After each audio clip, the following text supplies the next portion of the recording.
Good morning, everyone. I am Ethel Habahib, and my topic for today is ethnic geography.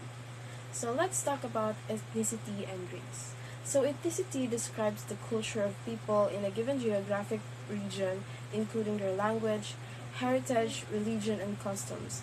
While race is the concept of dividing people into groups of the basis of the various sets of physical characteristics and the process of ascribing social meaning to those. Ang lahi at etnisidad ay madalas na itinutumbas, ngunit ang mga ito ay talagang may magkaibang konsepto. Ang lahi ay isang hindi napapanahong pagkakategorya ng mga tao batay sa panlabas sa pisikal na katangian gaya ng kulay, balat, texture ng buhok, o hugis ng mata. Ang mga geographic na pattern na natatanging kombinasyon ng mga pisikal na katangian ay lumitaw dahil sa natural na pagpili o adapsyon at genetic drift. Pinapaboran ng natural selection ang paghati ng mga katangian dahil sa natural selection o adaptation at genetic drift. Ano nga ba ang genetic drift? Ang genetic drift ay tumutukoy sa isang namamana na katangian na lumilitaw ng nagkataon sa isang grupo at binibigyang diin ng inbreeding. Kung ang dalawang populasyon ay masyadong spatial na pinaghihiwalay para sa mga maraming interaction o pangyayari or isolation, hindi tulad ng natural selection, ang genetic drift ay nag-iiba ng mga populasyon sa mga hindi adaptive na paraan. Ang natural selection at genetic drift ay nagtataguyod ng magkakaibang initiation at ang pagkontra sa kanila ay ang daloy ng gene sa pamamagitan ng interbreeding na kumikilos upang i-homogenize ang mga kalapit na populasyon. As we can see dito sa chart natin, leading US ancestries reported 2016, ang German ang may pinakamataas na number of millions na 45.9 at 15.2 ito sa percentage ng kanilang populasyon. Habang ang Scot-Irish naman ay may pinakamababang number of millions na 3.0 at 1.0 ito sa kanilang total population. Dito naman tayo sa US population by race and Hispanic status 2016. Ang total population nito ay 318.6 number of millions and 100.0% of US population. Ang white non-Hispanic naman ay 197.4 million, habang ang percent of US population naman ito ay 62.0. Dito naman, sa 2 or more races ay may 9.7 number of millions and 3.1% of US population, habang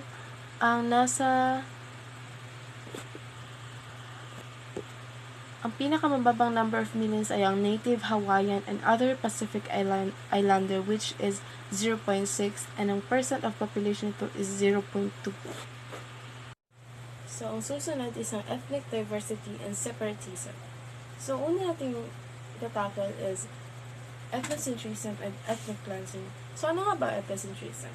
Ang ethnocentrism is the evaluation of other cultures according to perceptions or preconceptions originating in the standards and customs of one's own culture. Yung ginajudge nila yung isang culture based sa ano yung nakalakihan nila. And ang ethnic cleansing naman is the systematic forced removal of ethnic, racial, and religious group from a given area. Meron din tayong tinatawag na kelling na ang sariling pangkat ng etniko ay mas mataas at maaaring hatiin ang ethnocentrism ng mga multi-ethnic na lipunan sa pamamagitan ng pagtatag ng mga tunggalian at pag-udyok sa panlipunan at spatial na hindi pagkakasunod at paghiwalay. Maaari rin ito emosyonal na pananatili ng puwersa na nagbibigay ng pamilyar ng mga mahalaga at suporta sa individual sa kakaiba at komplikadong kapaligiran. Ang paghihiwala ng teritoryo ay nagpapalakas ng ethnic separatism at tumutulong sa mga individual na grupo na mapanatili ang kanilang pagkakakilala. Sa Europa, Asia, and Africa, ang etnisidad at pagkakakilala ng teritoryo ay inseparable. Ang mga etniko ito ay una at pangunahin na nag-uugnay sa mga tinubuang bayan. Ang mga nakaraang dekada ay nakita ng muli ang pagkabuhay ng mga kultural at pluralismo at tumataas ang pangangailangan para sa etnikong autonomiya hindi lamang sa Hilagang Amerika kundi pati na rin sa multi-ethnic na lipunan sa buong mundo. Hindi bababa sa Ang pagkakakilala ay hinahangad para sa identidad bilang isang makatuwirang batayan para espesyal ang pagtrato at paglaan ng kapangyarihang pampolitika, ang istruktura ng sistema pang-edukasyon, at pagpapaubaya o paghihikayat ng mga karapatan sa lingwistika ng minorya at iba pang mga ebidensya ng pagkamulan sa sariling grupo at promosyon.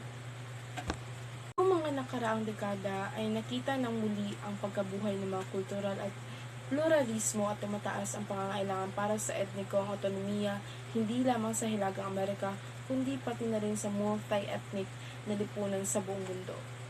Hindi bababa sa ang pagkakakilala ay hinahangad para sa identidad bilang isang makatuwirang batayan para espesyal ang pagtrato at paglaan ng kapangyarihang pampolitika, ang istruktura ng sistema pang-edukasyon, at pagpapaubaya o paghihikayat ng mga karapatan sa lingwistika ng minorya at iba pang mga ebidensya ng pagkamulan sa sariling grupo at promosyon. Meron din tayong tinatawag na xenophobia. Ang xenophobia ay malalim na ugat at hindi makatuwirang takot sa mga dayuhan sa bahagi ng host society o humahantong sa mga panawagan para sa paghigpit sa imigrasyon o kahit na karahasan sa tagalabas. Good morning to each and everyone. Today I will discuss to you about Hispanic and Quebec. Hispanic, member of multiracial, multinational, and multicultural composite population lumped by the Census Bureau into the single category of Hispanic Latino or Spanish origin, are not a homogeneous group. Indeed, it was a Census Bureau, not the group itself, that create the concept and distinct ethnical category. So, ano ang Hispanic?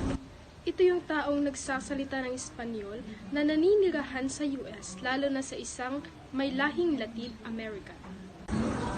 Ano ang kaibahan ng Hispanic at Latino?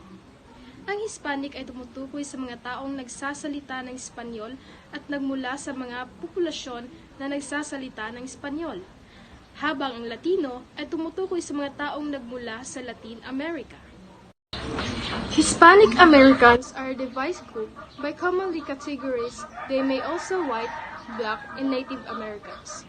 More than 50% of Hispanic Americans, in fact, report themselves to be white and more than one-third reported some other way. Ang mga Hispanic Americans ay maaari rin silang puti, itim, at mga katutubong Amerikano. Hispanic population had grown to 57 million, 18% of the U.S. populations. Bakit lumago ang populasyon ng Hispanic? Ang mga mamamayan ng Black at Hispanic ay bumubuo sa dalawang pinakamalaking pambansang minorya ng pagboto at sa gayon ay lalong mahalaga sa malapit na mga karera. Quebec. The province of Quebec. The ethnical extensions into New Brunswick, northernmost Maine, can be readily identified by its distinctive ethnical characters. Quebec stands apart from the rest of the Canada, although Canadians of Quebec were a character group of Eastern Canada and for some 200 years controlling population. They numbered only some 65,000 when the Treaty of Paris ended the North American War between British and the French in 1763. Ang Quebec ang nag-iisang lalawigan ng Canada na may karamihan sa populasyong nagsasalita ng Pranses. Ang Quebec ay Isang lalawigang nagsasalita ng Pranses sa Hilagang-Silangang Canada. Ito ang pinakamalaki sa 10 probinsya sa Canada. Karamihan sa populasyon nito ay naninirahan sa katimugang bahagi ng lalawigan. Hi, I am Rachel Jean Culpa. Today, I will discuss thus urban ethnic diversity and segregation. Social distance. Immigrant neighborhoods are a measure of the social distance that separates the minority from the charter group. The greater the perceived differences between the two groups, the greater the social distance, and the less likely the charter group is to easily accept or assimilate the newcomer. Consequently, the ethnic community will endure longer as a place both of the immigrant refuge and of enforced segregation refers to the members of an ethnic group are not uniformly distributed in relation to the rest of the population. Segregation refers the cultures na na-relocate, na-diffuse or napadpad sa isang lugar, kaya hindi uniform ang pagkakadistribute sa kanila. For example, this racial ethnic pattern in Chicago are depicted using a dot distribution map. The social distance between groups is evident in their spatial separation. The blue color represents the white people, pink for Hispanics, yellow for black people, and due to some factors and reasons, kaya some members of an ethnic group are not uniformly distributed. Residential Dissimilarity Index.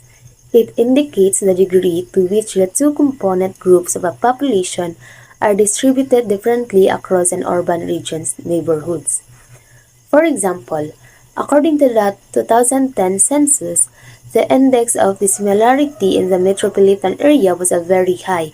Imagine, 82% of all blacks would have to move to different neighborhoods before the two groups would be equally distributed across the metropolitan area. So what is metropolitan area?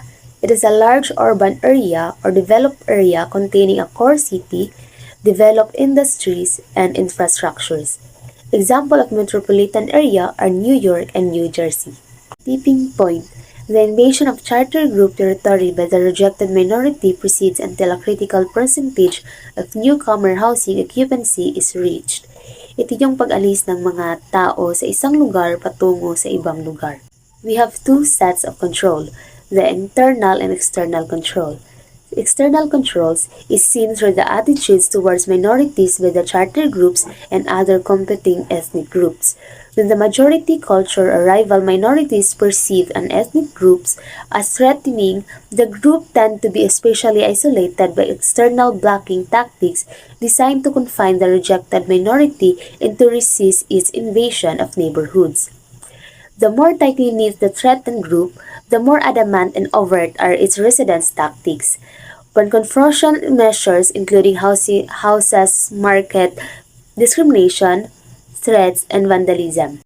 Internal control are seen through group defensiveness and conservatism. The self-elected segregation of ethnic groups can be seen to serve four principal functions. First, the defense, support, preservation, and group assertion. First, it provides defense, reducing individual immigrant isolation and exposure by physical association within a limited area. For example, the well-gated Jewish quarters of medieval European cities have their present-day counterparts in the clearly marked and defined turfs of street gang members and the understood exclusive domains of the black community and the other ethnic of racial neighborhoods. Second, the ethnic neighborhood provides support for its residents in a variety of ways. The area serves as a halfway station within the home country.